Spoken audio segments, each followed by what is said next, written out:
नमस्कार, मैं हूं स्टीव भूटानी। आप देखना शुरू कर चुके हैं वैभव क्रांति चैनल। इसमें मौजूद है पलवल के रेस्ट हाउस में। विधायक दीपक मंगला हमारे साथ मौजूद है। मेट्रो आने की घोषणा कर दी है सीएम मनोहर लाल ने। दिल्ली में घोषणा हो चुकी है, आपके सीएम साहब ने कर दिया है मेट्रो पलवल आने की। ये चुनावी जुमला तो नहीं है? देखिए भूटानी जी, सबसे पहले तो मैं आपके चैनल के माध्यम से प्रदेश के मुख्यमंत्री माननीय मनोहर लाल खट्टर जी का और केंद्र सरकार में मंत्री चौधरी कृष्णपाल गुर्जर जी का जो हमारे बल्लभगढ़ से लेकर के पलवल में मेट्रो लाने की जो घोषणा की है, उसका बहुत बहुत पलवल क्षेत्रवासियों की तरफ से स्वागत करता हूं। और आप सबका भी, पत्रकार भाइयों का भी मैं स्वागत करता हूं कि आप सबका भी बहुत पॉजिटिवली सहयोग हमें मिला है। सामाजिक संस्थाओं का बड़ा पॉजिटिवली सहयोग मिला है। और एक पलवल के आम जनमानस की भी मन की बात थी कि पलवल में मेट्रो की सिटी बजे, उसकी घोषणा माननीय मुख्यमंत्री। ये 2016 में मेट्रो की बात की गई थी, नितिन गडकरी आए थे केंद्रीय मंत्री, तब भी ये बात हुई थी। 7 साल हो गए, सनम आते आते देर करती। देखिए, जब ये सेक्टर 2 में जब इसकी बात आई थी, वो ये बात पहले मैंने ही उस रैली के अंदर रखी थी। वो केएमपी पलवल से लेके मानेसर तक केएमपी का उद्घाटन करने के लिए माननीय गडकरी जी और प्रदेश के मुख्यमंत्री माननीय मनोहर लाल खट्टर जी आए थे। तब हमने 2 मांग विशेष तौर पे रखी थी। एक मांग ये हमने एलिवेटेड फ्लाईओवर की, तो वो आज हमारा बन करके तैयार हो गया। और इसके उस समय इसकी घोषणा तो नहीं हुई थी, लेकिन मुख्यमंत्री जी ने इस बात का संज्ञान जरूर लिया था।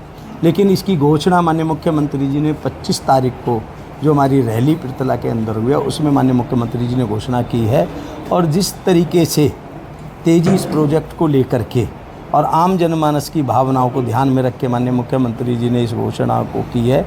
और कल उसकी टेक्नो फिजिबिलिटी के लिए अधिकारियों की टीम ने आकर के इसका दौरा भी किया। लगभग बल्लभगढ़ से लेके पलवल तक 24 किलोमीटर का ये एरिया है और लगभग 4,320 करोड़ रुपए की लगभग लागत से ये परियोजना पूरी होने वाली है। एक अनुमान है पलवल में कहाँ तक आएगी मेट्रो, अगर आएगी भी? देखिए, वैसे तो जो ये मेट्रो बल्लभगढ़ के 58-59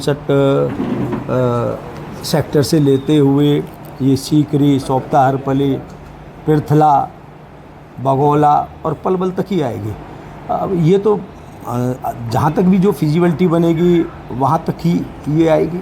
ये तो भी अधिकारियों की जांच का विषय है। फिर भी कहाँ तक, मतलब अगर बात की हाई रोड तक, उससे आगे तक? देखिए, हम तो केएमपी केजीपी के देखिए हम तो ये चाहते हैं कि जो हमारा पलवल से लेकर सोनीपत तक रेल कॉरिडोर जो हमारा बन रहा है, वहाँ तक ही आए।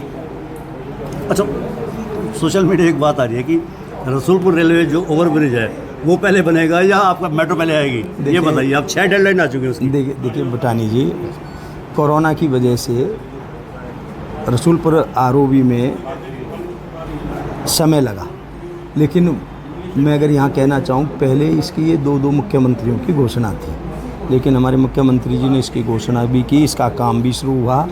और ये जल्दी, कई दफ़े कई कारण होते हैं, रुकावट आ जाती है, लेकिन अब उसका काम चल रहा है। मुझे लग रहा है लोगों को बहुत बड़ी जो समस्या का, बहुत बड़ी दिक्कत का जो लोग सामना कर रहे थे, जल्दी उनकी रसूलपुर रोड वाली भी दिक्कत खत्म। बिल्कुल। मेट्रो से आखिरी सवाल है, वो प्रॉपर्टी से जुड़ा हुआ है। सीएम साहब की घोषणा हुई है, लेकिन ज़मीनों के रेट मेट्रो की वजह से रेट भी बढ़ गए हैं।